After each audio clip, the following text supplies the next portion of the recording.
Are you an entrepreneur? Do you have what it takes? Let's get into it.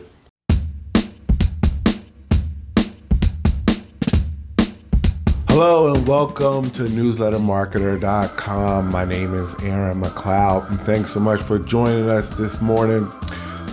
We're going to be talking about entrepreneurship. Are you an entrepreneur? You know, many people today, they would love to start a business, to change their life. They may have an idea for a product. Maybe they want to start their own book, start a website, whatever it is. They want to start a service business in their local area. They dream about it, but they don't take action. Well, in this video, we want to talk about taking action and to figure out if you have what it takes to be an entrepreneur. So what is the entrepreneur? Well, it has a great definition here in dictionary.com. It defines an entrepreneur as a person who organizes and manages an enterprise, especially a business, usually with considerable initiative and risk. It also, this word comes from a French word meaning undertaking, or a Latin word meaning to take. So you're taking on like a big responsibility. You know, me professionally, I've been an entrepreneur now for 20 years. And I always define an entrepreneur as an individual that they have a great idea or some type of products or service or whatever it is, and they have it in their imagination. The imagination is so powerful. It's where all ideas are born, right? You have this idea in your imagination and you're able to pull it out of your mind and get it into the real world. And then you're able to entrepreneur or move this idea over toward the business market, and it starts to make money for you.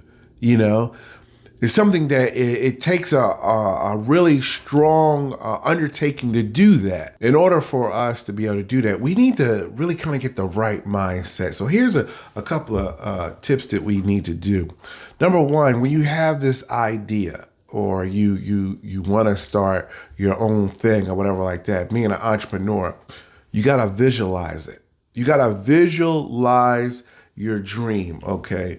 Now, we've all done it before. I've done this. When you sit down and you visualize, man, if only I could have do this, or only if I could have did that, man, I could have been living this type of life or whatever. Now, there's nothing wrong with doing that.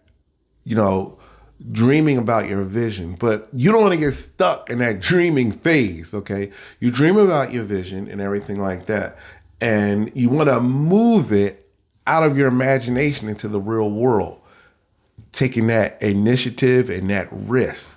But at the same time that we do this, we want to do this so that we do it in an ethical way, in a way that's a win-win scenario for the people that we meet and the people who we're going to be working with around us. Now we have the dream, we put it out into the real world.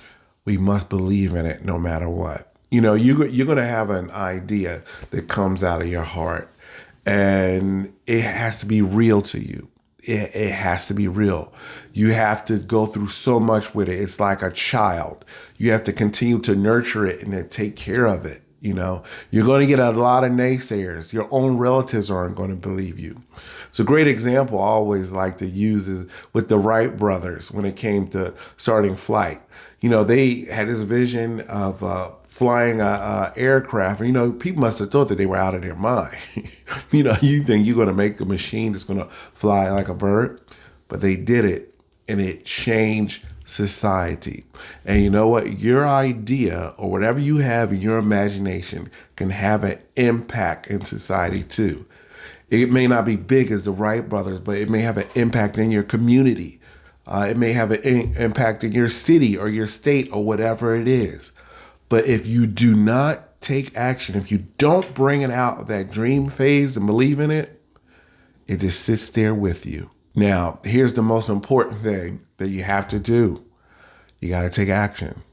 That's what the most thing that people get caught up with. They get caught up in the dream phase, and they say, I'll do it next week. Or they start procrastinating. I'll do it next month, or I'll wait till this is over, or that is over, or my kids got to go to college first, or I'll do this, or I'll do that. Don't do that. Start today, right now. Take action. Now, listen. I'm a student of the Bible, and this is no type of Bible website or anything like that, but it's a scripture that I like to use when we talk about this situation.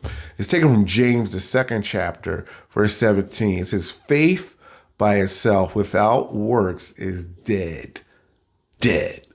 So what this scripture basically means that you can have all the faith you want in God, but if you don't act like it, if you don't live your life like it, or you're not trying to do his will, be in harmony with what he's telling you to do, it's worthless. It's like you didn't do anything. You believe, but you didn't do anything. It's the same true when it comes to your small business. You can dream and believe, but if you take no action, what good is it? Nothing's going to change. It doesn't do you any good. One of my mentors always said that most people spend more time dreaming about their success and changing their life instead of really making it a reality. They dream about it more. They spend more time going, instead of doing something, putting it into action every single day. That's what you need to start to do. So to start to really take action, number one, let's start to schedule our lives. You want to be really organized. Running on a schedule, we all only have 24 hours in a day. So you must utilize your time wisely as an entrepreneur. I always do this. When I first started, I always started with an office. And this office was designated for my business. Okay. When I first started my first company back in 2002, I had an office in my basement, and nobody comes around my office. This is my office for my for my business. So set up an office for your business. Okay. And it's designated just for that. Get all your filing. You might want to get a computer, get a used computer if you can't afford a brand new one. Get your paperwork, printer, all those things. Get set up as a proper office so that you can conduct your business, okay? Number two, so important. You got to start running your life out of a day planner. And what I mean by that is that everything needs to be scheduled. It's a lot of times, many of us will have a full-time job or something. We already have a lot of responsibilities. In order to be an entrepreneur now, you're going to have to utilize so much time so that you want to have all your time scheduled so you don't waste anything. You'll be surprised how many people will waste time on like social media or watching TV. They got Netflix and Disney Plus and they're watching all these series, but it could have been used for an opportunity to better themselves and the opportunity for you to learn, read a book, and also to be able to work on your business. So you want to have a schedule and schedule each and every part of your day so that you are not wasting time. One step at a time, each day, you'll start to get things accomplished. You'll be on your way. Invest in yourself. So crazy how many people do not invest in themselves. Invest in yourself and get educated. And what I mean by this, read books, read business books. I've read so many business books. One of my favorite business books, Think and Grow Rich. This book is old as I don't know what, right? But it's one of the perfect books to start off being an entrepreneur. Think and Grow Rich by Napoleon Hill. Great book. I read it about 3 times. Read books. Get educated. Talk to experienced entrepreneurs. So one thing I noticed over the years as when I was starting my businesses and everything like that, when I met other entrepreneurs, they were always willing to talk about how they started. They like to talk. Most entrepreneurs like to talk, especially if they have some downtime or something. They like to talk about their business and what they've done in the past and how they started. And you can just pick their brain. I've had so many friends and entrepreneurs that have had successful business, service business, restaurants, so forth. I would just go up to them, how did you do that? What did you do first? And a lot of them, they like to tell their story. So a great thing that you can do as you're starting out, join your local networking group, maybe a chamber of commerce, business forum online, meet other business owners and ask them to tell their story.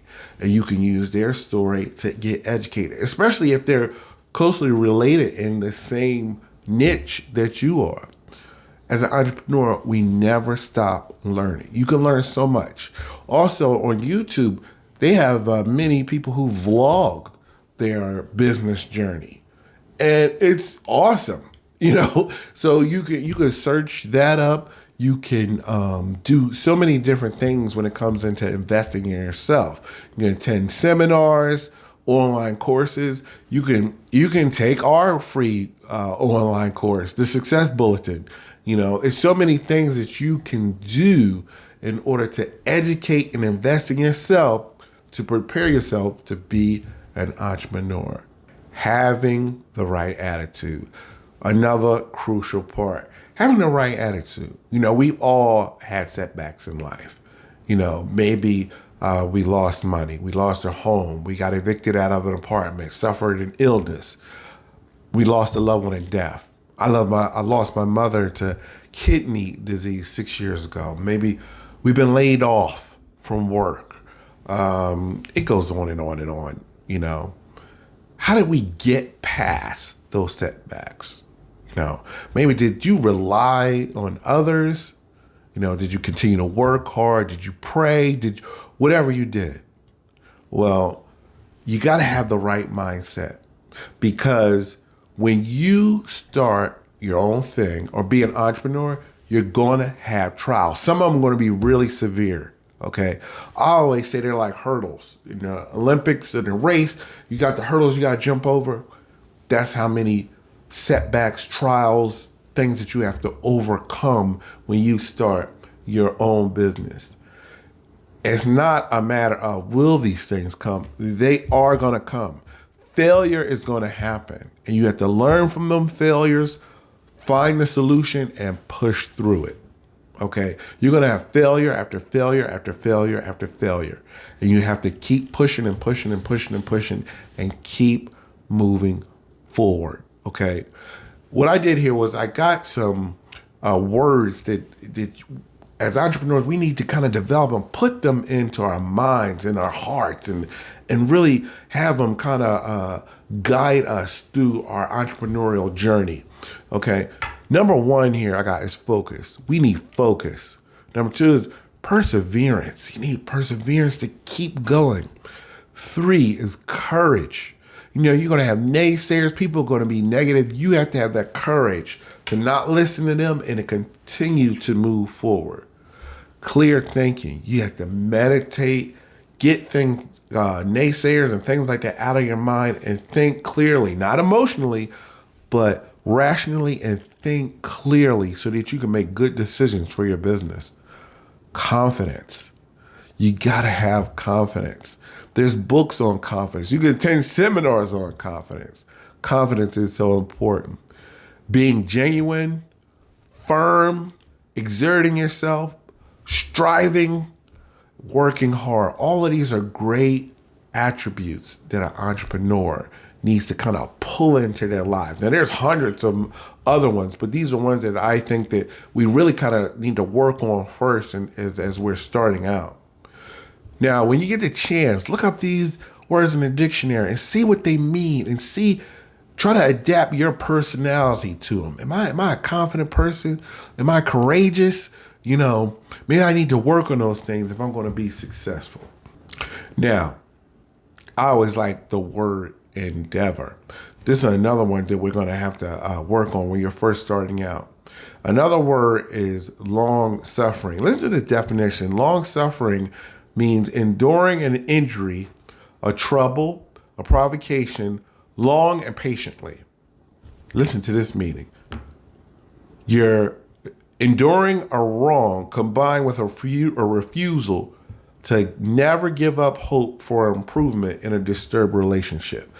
So it means when you have long suffering, you're going through something, and no matter what it is, you're going to say, there's light at the end of the tunnel. No matter what, I'm going to survive this. People have done this in crazy survival situations when they was like, I'm just not giving up. When they're stuck out at sea or stuck on the side of a mountain freezing or whatever, they say, you know what, I'm not giving up. It's all in the mind. He said, I'm not giving up. I'm going to press through. I'm going to make it through this trial or whatever we're going through. That's something we have to adapt as a small business owner and entrepreneur. Long suffering is not easy, but it's something we have to deal with because we will have major setbacks. I had a major setback in my pest control industry when one year I had made about $120,000, and the next year I lost about $80,000 in profit. It was during a recession. All the mortgage companies were shutting down and everything. I didn't have no profit coming through. That's long suffering, okay? In order to get through that and not give up, all right? That's a whole nother story. So these are great things to really kind of adapt and put into our lives as we are starting out being an entrepreneur. Now, evaluate yourself right now.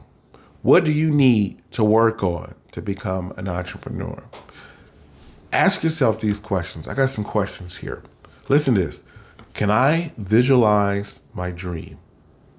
Do I truly believe in myself, my idea, and that it is real? You're getting it out of your mind into the real world. Do I need someone to tell me what to do, or am I a go-getter? Does somebody have to tell you to do something every time? Because as an entrepreneur, you don't have no one to tell you what to do. You have to take it on yourself. And this is where a lot of people, they're so programmed to having someone tell them what to do every day, like a boss or something, that they can't jump out of that mode. Something to consider. Can I get organized and run my life out on a schedule? Some people are disorganized. I had a problem with that. Not staying on schedule, letting my, ADHD get in the way and things like that, right? Am I a positive person? And do I have positive qualities in my life? Am I trying to pull in more positive qualities? Do I have the right mindset? Do I have the right attitude? Here's a key. Can I evaluate myself honestly? We always try to take it easy on ourselves. That's human nature. I'm okay. I'm doing good. Yeah, whatever. Have someone else evaluate you. And sometimes that person who needs to evaluate you is a fellow entrepreneur. They shouldn't even be a relative or something like that. Because a relative, if they really love you, they might say, oh, you're great. It's going great. And they're not giving you an honest opinion. Or if it's a friend or someone like that, they might be a little jealous, or they might not like what you're doing. They might say, oh, it's horrible. It's this, that, and the other. You want a great, honest objection when you're having yourself evaluated. Now, nobody's perfect, right? So even though we might not have answered all these questions and everything like that the right way, it's good to start working on these traits so that we could be an effective entrepreneur, right? So the last thing we need to do right now is just to go. Take action. Take action right now, today. There's nothing to wait for. Because I'll wait for tomorrow. I'll wait for Monday morning and start that. No. Implement something today. Take a step, one step at a time, and make sure you take a step every day. Think of becoming an entrepreneur and starting your business just like a plant or taking care of a child or something. It needs nourishment every single day. You need to work on it every day. Work on yourself, work on your project, little steps every single day. and you can start to be a successful entrepreneur. Jump in the water. I've jumped in it over 20 years ago, and sometimes it's hard to swim and sometimes it's great, but you'll never regret it. All right? Get that idea, that thought, whatever it is, out of your mind and into the real world. All right? Thank you so much for watching this video. My name is Aaron McLeod from newslettermarketer.com. We will continue to see you in the story. Take care for now.